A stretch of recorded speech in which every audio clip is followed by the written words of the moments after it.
రకరకాల మిక్స్డ్గా ఉంది అది. ఏదో ఆయనకి హెల్త్ ఇష్యూ వచ్చిందని మధ్యలో బ్రేక్ అన్నారు, మళ్ళీ పొద్దున్నే మళ్ళీ ఈరోజు వచ్చేస్తున్నారు అన్నారు. సో గ్యాప్స్ మరి ఇవన్నీ ఎలా ఫిలప్ చేస్తారు అంటే ఈ రోజు ఆయన సీటు ఆయన పార్టీ ఆయన ఇష్టం అనుకోండి. అవును, అంటే ఈ రోజు రావడానికి ప్రధాన కారణం ఏంటంటే మండల బుద్ధప్రకాష్ నిమ్మక జయకృష్ణ వీళ్ళిద్దరూ జాయిన్ అవుతున్నారు, వీళ్ళకి టిక్కెట్లు కన్ఫర్మ్ అయిపోయినాయి అవనగడ్డ నుంచి పాలకొండ నుంచి అని. దీని గురించి రావడం జరుగుతుంది ఆయనని. సో వీళ్ళు ఇందులోకి జాయిన్ అవ్వడం ఏంటి, ఇందులో నుంచి పోటీ చేస్తారని ప్రచారం ఏంటి సార్? మీకు ఇందులో పెద్ద సందేహం ఉంది. నేను 2 రోజుల కిందట మనం కాపులు వాళ్ళకి టికెట్ రాకపోవటము, అవనగడ్డ దివిసీమలో ఆ బెల్ట్ బంగవీటి రాధా కాంటెక్స్ట్లో వచ్చింది పేరు. ఆయన అక్కడ చేస్తాడని మీరంటే చెప్పే వరకు మనం చేయడానికి లేదు, బుద్ధప్రసాద్గా ఇస్తారేమో, బుద్ధప్రసాద్ కావాలంటే జనసేనలో చేరి క్యాండిడేట్ అవుతాడు అని తెలిసి, అంతగా ఏదో తెలిసి కూడా కాదు, అది తీరు అలా ఉంది.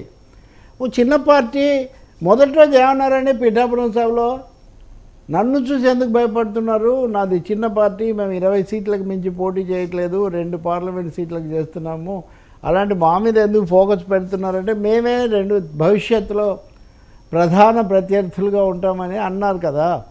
మరి అన్నవాళ్ళు ఉన్న 21 సీట్లు అయినా 21లో కూడా ఇంకా 2 తగ్గించుకోని లేదా ఇదేంటి చెప్పండి? విశ్వసనీయత సూటిదనం ఇందులో ఉందా?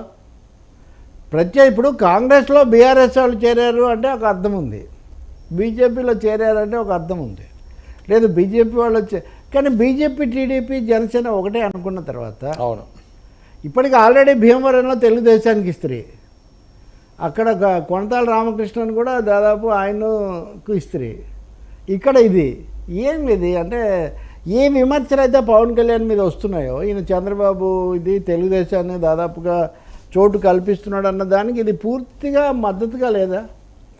నిజంగా అయితే మిత్రపక్షాలుగా ఉన్నప్పుడు, మన ఇద్దరం మిత్రులుగా ఉన్నప్పుడు, నీవు వ్యాపారం చేసే చోట నేను చేస్తే నీకు కోపం రావాలి కదా మామూలుగా.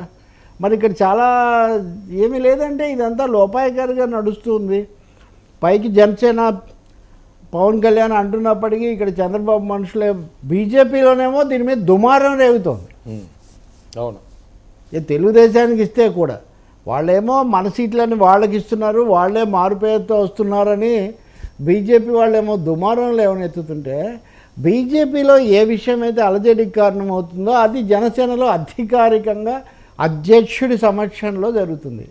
ఇది రాజకీయాల్లో పారదర్శకత. అంటే ఆ వ్యతిరేకత వస్తే ఆ నియోజకవర్గాలు పోతాయేమో, ఇంకా ఆప్షన్ లేని పరిస్థితుల్లో ఇక్కడికి వస్తున్నారంటారా? అలా కూడా ఏమన్నా ఆలోచిస్తారు? లేదు, వాళ్ళు తెలుగుదేశం ఇవ్వదు. పవన్ కళ్యాణ్ ఇంకా ఆయన మాట్లాడే తీరు చూస్తుంటే ఇంకోటి తగ్గించుకోమని ఆయన ముందే తగ్గించుకోమని వాడు తీసుకున్నారు. కాబట్టి ఇప్పుడు ఏదో ఒక విధంగా పని జరపాలి, పని జరిపేద్దాం అంతే, అంతవరకు తప్ప ఇంక ఇందులో ఏమీ ఇది పద్ధతిగా ఉంటుందా లేదా, ఇది ఎలాంటి సంకేతాలు ఇస్తుంది అన్నటువంటిది ఏమీ లేదు. తర్వాత ఒక పార్టీకి ఆత్మగౌరవం అనే ఒక ఇది కూడా ఉంటుంది కదా. ఇది మా సంగతి మీకు ఎందుకంటే నిజం లేదు, మరి వేరే వాళ్ళని మనం అంటున్నాం కదా. పోనీ అంతగా బలపరచండి, అప్పుడు తెలుగుదేశంలోనే ఆయన దీన్ని కూడా మేము త్యాగం చేస్తున్నాం బీజేపీ కోసం చేసినట్టు, ఆయన కాపు నేపథ్యం ఉంది కాబట్టి అని ఆయన మళ్ళీ ఇందులోకి తీసుకోవాలి. పేరేమో ఇది అక్కడ నడిపించేదేమో చంద్రబాబు నాయుడు నాకు ఇంప్రెషన్ ఇస్తున్నారు. అంటే నా పాయింట్ ఒకటి, వీటన్నిటి వల్ల ఇమేజ్ వాళ్ళ గురించి ఉన్నటువంటి భావన కొంచెం పలచనయ్యే అవకాశం చాలా ఉంది.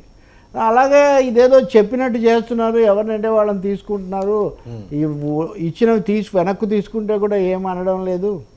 ఇవన్నీ అన్నప్పుడు ఒక నాయకుడిగా ఆయన స్థానాన్ని తగ్గించి అవతరాలు తక్కువ చేసే అవకాశం కూడా ఉంది కదా. ఇంకా వైసీపీ వాళ్ళు ఎలాగో దాడి చేస్తారు కదా.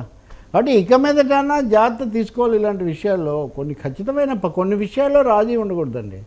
పట్టు విడుపులు వేరు, పట్టే లేకుండా ఉండటం వేరు.